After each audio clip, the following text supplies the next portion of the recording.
اعوذ باللہ من الشیطان الرجیم بسم اللہ الرحمن الرحیم۔ معزز خواتین و حضرات، السلام علیکم ورحمۃ اللہ وبرکاتہ۔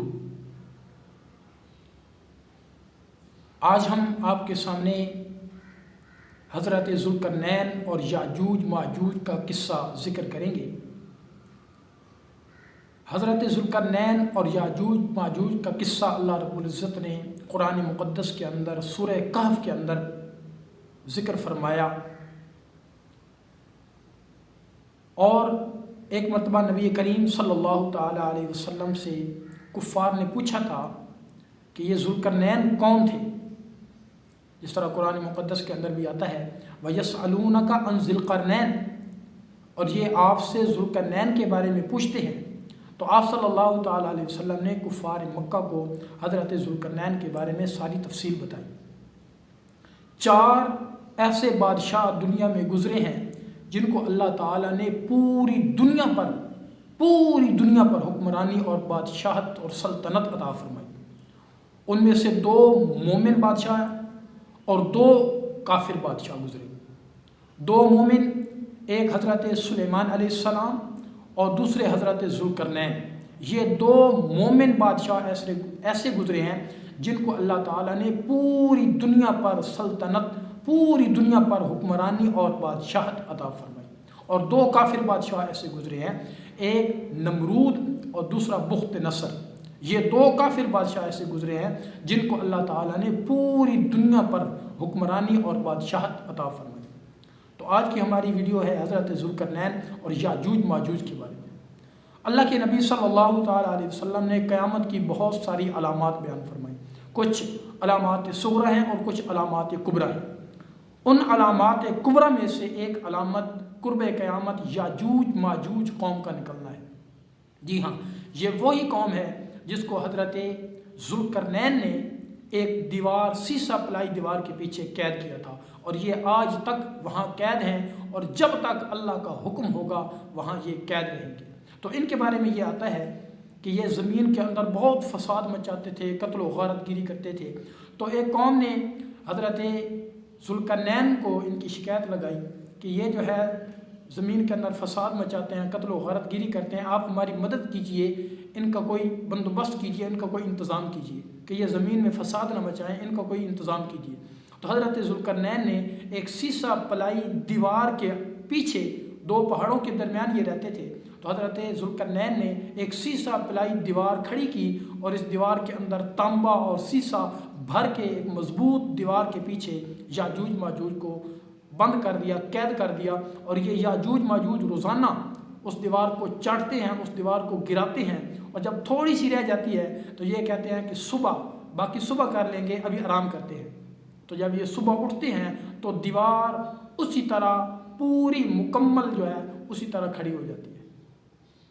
تو ایک دن آئے گا جب اللہ کا حکم ہوگا قرب قیامت، ان میں سے ایک بندہ جو ہے وہ کہے گا کہ جب یہ دیوار گرا رہے ہوں گے، تھوڑی سی رہ گئی ہوگی، تو جب یہ آرام کرنے لگیں گے تو ان میں سے ایک بندہ کہے گا کہ جو باقی رہ گئی ہے وہ ہم انشاءاللہ کل کریں گے۔ جب ان میں سے ایک بندہ انشاءاللہ بولے گا تو جب یہ صبح اٹھیں گے تو وہی دیوار جو تھوڑی سی چھوڑ کے گئے تھے وہی باقی ہوگی۔ پھر یہ اس دیوار کو گرائیں گے اور گرا کر باہر نکلیں گے اور پوری زمین پر فتنہ اور فساد پھیلائیں گے۔ پھر حضرت عیسیٰ علیہ السلام اپنے حواریوں کو لے کے، مسلمانوں کو لے کے کوہ طور پر ہوں گے، اور کھانے پینے کی کوئی چیز باقی نہیں رہ جائے گی، اور پوری زمین کے اندر یہ یاجوج ماجوج فتنہ پھسائیں گے، فساد مچائیں گے، پوری دنیا کے اندر قتل و غارت گیری عام ہو جائے گی۔ تو پھر حضرت عیسیٰ علیہ السلام اللہ تعالیٰ سے دعا فرمائیں گے، پھر اللہ تعالیٰ ان یاجوج ماجوج، ان لوگوں کی گردنوں میں ایک دانہ پیدا فرمائیں گے، اس دانے کی وجہ سے ان سب کی موت ہو جائے گی، یہ سب مر جائیں گے، اور پوری زمین کے اندر ان کی لاشوں کے ڈھیر لگ جائیں گے۔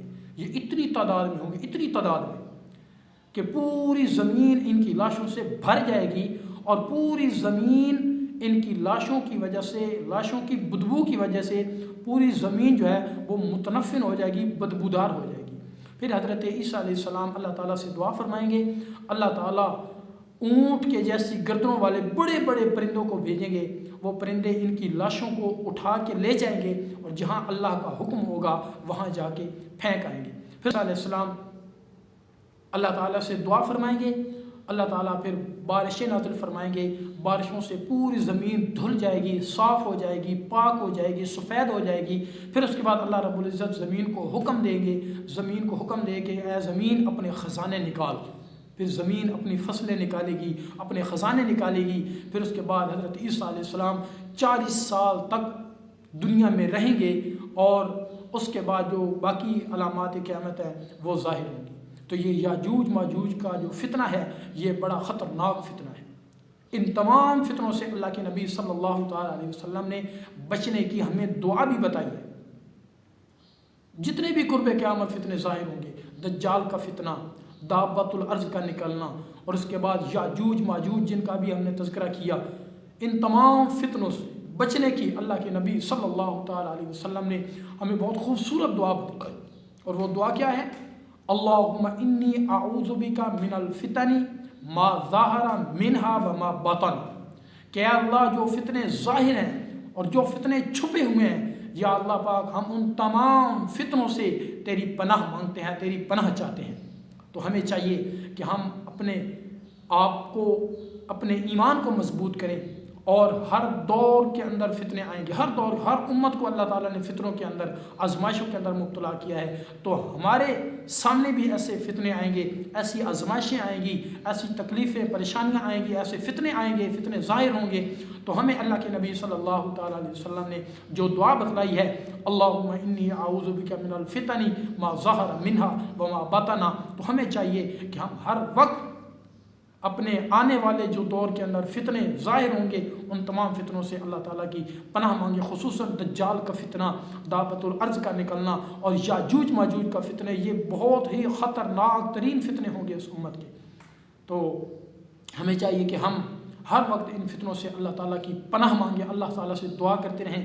دجال کے فتنے سے حفاظت کی جو قرآن مقدس کے اندر سورہ کہف، ہر جمعے کے دن سورہ کہف کو پڑھنے کا اہتمام کریں، اس کی برکت سے اللہ تعالیٰ ہمیں، اگر دجال نکلتا ہے تو اللہ تعالیٰ ہمیں دجال کے فتنے سے محفوظ فرمائیں گے۔ اور باقی جو دعا بتلائی ہے اس دعا کا بھی ہر نماز کے بعد ہر وقت اہتمام کرتے رہیں، تاکہ اللہ تعالیٰ ہمیں آنے والے تمام فتنوں سے اللہ پاک ہم تمام مسلمانوں کی حفاظت فرمائے۔